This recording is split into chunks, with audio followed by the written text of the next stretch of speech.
ধনসিঁড়ি YouTube channel থেকে আজ আপনাদের শোনাবো ও হেনরির বিখ্যাত গল্প ২০ বছর পরে। পাঠ করছি আমি নাসির আহমেদ কাবুল। ভারিক্কি চালে পা ফেলে এগিয়ে চলেছে পাহারাওয়ালা। চলনটা অভ্যেস, লোক দেখানো নয়। কারণ আশপাশে দর্শক ছিল না কেউ। রাত বড় জোর গোটা ১০, কিন্তু ঝিরঝিরে বৃষ্টি আর হিমেল হাওয়ায় বহু আগেই লোকজন রাস্তা ছেড়েছে। এক একটা দরজা পরখ করছে সে, নানান ভঙ্গিতে আন্দোলিত হচ্ছে তার হাতের লাঠি। একবার ঘাড় ফিরিয়ে দেখছে রাতের সুপ্ত রাজপথকে। চলার ইঙ্গিতে ঈষৎ আন্দোলিত লম্বা চওড়া পাহারাওয়ালা দেখাচ্ছে আইনের অভিভাবকের চমৎকার দৃষ্টান্তের মতো। এলাকাটা নিঝুম হয়ে যায় অল্প রাতেই। হেথা হোথা সিগারের দোকান বা সারা রাত খোলা খাবারের দোকানের আলো চোখে পড়লেও অন্য দোকানপাট সবই বন্ধ। বিশেষ এক জায়গায় এসে পায়ের গতি স্লোথ করল পাহারাওয়ালা। একটা লোহা লক্করের দোকানের আধার দরজায় হেলান দিয়ে দাঁড়িয়ে আছে একটা লোক। ঠোঁটের ফাঁকে সিগারেটটায় এখনো আগুন ধরানো হয়নি। পাহারাদার কাছে আসতেই ওকে আশ্বাস দিয়ে তাড়াতাড়ি বলল সে, ঠিক আছে অফিসার, আমি শুধু এক বন্ধুর জন্য অপেক্ষা করছি। আজকে এখানে দেখা করার কথা হয়েছিল ২০ বছর আগেই। হাস্যকর মনে হচ্ছে তোমার, তাই না? তোমার সন্দেহ দূর করার জন্যে বুঝিয়ে বলছি ব্যাপারটা। অনেক কাল আগে ঠিক এখানটায় একটা রেস্তোরাঁ ছিল, বুড়ো জো ব্রাডির রেস্তোরাঁ। ৫ বছর আগেও ছিল, তারপর উঠে যায়, বলল পাহারাদার। দরজায় দাঁড়ানো লোকটা দেশলাইট ঠুকে সিগারেট ধরালো। তারই আলোয় দেখা গেল বিবর্ণ মুখ, চওড়া চিবুক, উজ্জ্বল চোখ, আর ডান চোখের ভুরুর কাছাকাছি একটা কাটা দাগ। ওর স্কার্ফে লাগানো পিনে বড়সড় হিরে একটা খাপছাড়াভাবে বসানো। লোকটা আবারও বলল, ২০ বছর আগে এই রাতে আমি আর আমার সবচাইতে অন্তরঙ্গ বন্ধু জিমি ওয়েলস বুড়ো জো ব্রাডির দোকানে খেয়েছিলাম। ওর মতো খাসা লোক হয় না। ও আর আমি জন্মেছে নিউ ইয়র্কে, বড় হয়েছি একসাথে, ভাইয়ের মতোই। আমার বয়স তখন ১৮ আর জিমির ২০। পরের দিন সকালবেলা সৌভাগ্যের সন্ধানে আমার পশ্চিমে যাবার কথা। জিমিকে কিছুতেই নিউ ইয়র্কের বাইরে নেওয়া গেল না। তার মতে দুনিয়াতে এই একমাত্র জায়গা। হ্যাঁ, আমরা ঠিক করলাম সেই তারিখ ও সময় থেকে ২০ বছর পরে জো ব্রাডির দোকানে দেখা করব আমরা। তা আমাদের অবস্থা যাই হোক আর কত দূর থেকেই আসতে হোক, আন্দাজ করেছিলাম যেভাবেই হোক এই ২০ বছরে আমাদের ভাগ্য নির্ধারিত হয়ে যাবে আর সুদিনেরও মুখ দেখব আমরা।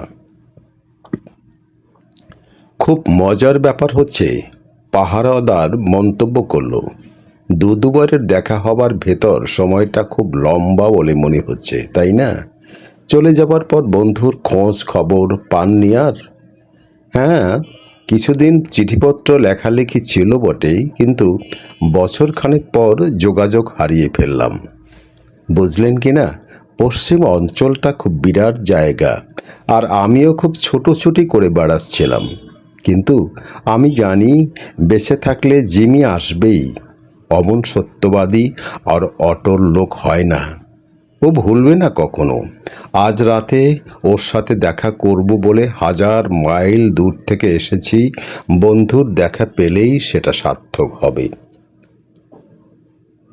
ডলার ওপর ছোট ছোট হিরে বসানো সুন্দর একটা ঘড়ি পকেট থেকে বের করলো লোকটা। ১০টা বাজতে ৩ মিনিট। ঠিক কাঁটায় কাঁটায় ১০টার সময় রেস্তোরাঁর দরজা থেকে বিদায় নিয়েছিলাম আমরা। পশ্চিমে গিয়ে বরাতটা খুলে গেছে, তাই না? পাহারাওয়ালা জিজ্ঞেস করল। নিশ্চয়ই। জিমির ভাগ্যে তার অর্ধেক জুটে থাকলেও খুশি হব আমি। এত খাসা ছেলে, অথচ খুব দুরবস্থায় দিন কাটছিল ওর। কপাল বানাবার জন্যেই জন কয়েক ঘাঘু লোকের সঙ্গে পাল্লা দিতে হয়েছিল আমার। নিউ ইয়র্ক লোকের বুদ্ধিতে জং ধরিয়ে দেয় আর পশ্চিম করে তোলে ক্ষুরোথার। হাতের লাঠিটা নাচাতে নাচাতেই দুপা এগুলো পাহারাদার। যেতে হচ্ছে আমাকে। আশা করছে আসবেই আপনার বন্ধু। ঠিক 10টা বাজলেই চলে যাচ্ছেন নাকি? তা কেন? অন্তত আধা ঘন্টা সময় দেব ওকে। নাকের আগায় দম আটকে থাকলে নিশ্চয়ই তা ভেতরে হাজির হবে জিমি। বিদায় অফিসার। শুভরাত্রি স্যার। দরজা পরখ করতে করতে রোদে এগিয়ে যায় পাহারাওয়ালা। ততক্ষণে গুড়ি গুড়ি বৃষ্টি শুরু হয়েছে, বাতাসও বইতে শুরু করেছে সজোরে। তখনও যে 2-4 জন পথচারী বাইরে ছিল, তারা কোটের কলার কান অবধি টেনে পকেটে হাত ঢুকিয়ে চলে গেল ত্রস্তে। লোহালক্করের দোকানের দরজায় হেলান দেয়া যে লোকটা 1000 মাইল দূর থেকে এসেছে ফেলে আসা দিনগুলোর বন্ধুর সাথে অবিশ্বাস্য রকম পুরনো সাক্ষাৎকার বজায় রাখতে সিগারেট ফুঁকতে ফুঁকতে অপেক্ষা করে চলল সে। প্রায় 20 মিনিট অপেক্ষা করেছে সে। এমন সময় কান অবধি ওভারকোটের কলারে ঢাকা লম্বা মতো একটা লোক রাস্তা পেরিয়ে এলো। সরাসরি লোকটার কাছে এগিয়ে এসে বলল, তুমি নাকি বব? সন্দেহের দোলা তার কণ্ঠস্বরে। আর তুমি কি জিম ওয়েলস? প্রায় চিৎকার করে উঠে দরজায় দাঁড়ানো লোকটা। হায় খোদা! প্রায় চেঁচিয়ে উঠল নবাগত। ততক্ষণে পরস্পরের হাত আঁকড়ে ধরেছে তারা। আমার বিশ্বাস ছিল বেঁচে থাক তো নিশ্চয়ই তোমার নাগাল পাবো এখানে। তা বেশ, 20 বছর খুব লম্বা সময়। পুরনো রেস্তোরাঁটা উঠে গেছে। বব থাকলে ভালো হতো, আবারও একসাথে খাওয়া যেত। পশ্চিমে গিয়ে কপালটা খুলেছে তো খাসা।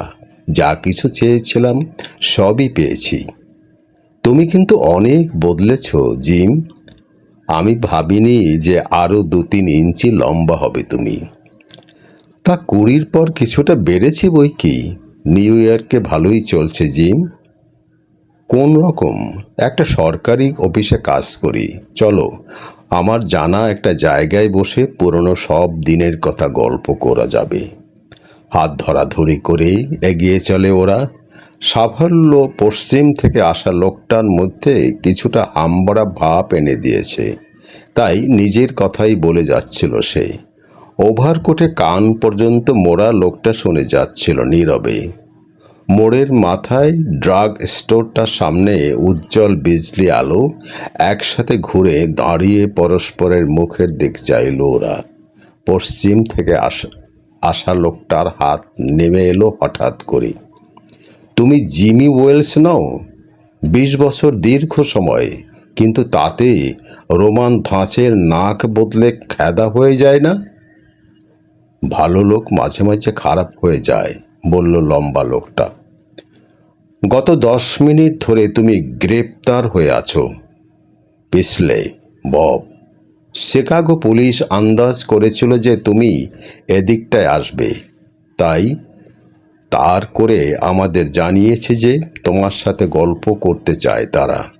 হাঙ্গামা না করে যাবে, কি বলো? সেই ভালো। থানায় যাবার আগে এই চিঠিটা পড়ে দেখো। এই আলোতেই পড়তে পারবে। পাহারাওয়ালা ওয়েলস পাঠিয়েছে। চিরকুটটার ভাঁজ খুলল পশ্চিম থেকে আসা লোকটা।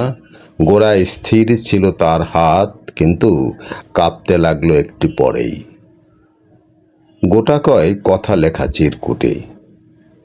লেখা আছে, বব, ঠিক সময় যথাস্থানে হাজির হয়েছিলাম। সিগারেট ধরাবার জন্যে যখন দেশলাই জ্বালালে তখনই চিনতে পারলাম এই চেহারার লোকটিকেই শিকাগো পুলিশ খুঁজছে। কাজটা নিজের হাতে করতে পারলাম না, তাই ছদ্মবেশী গোয়েন্দা পাঠালাম একজন, জিমি। ধন্যবাদ।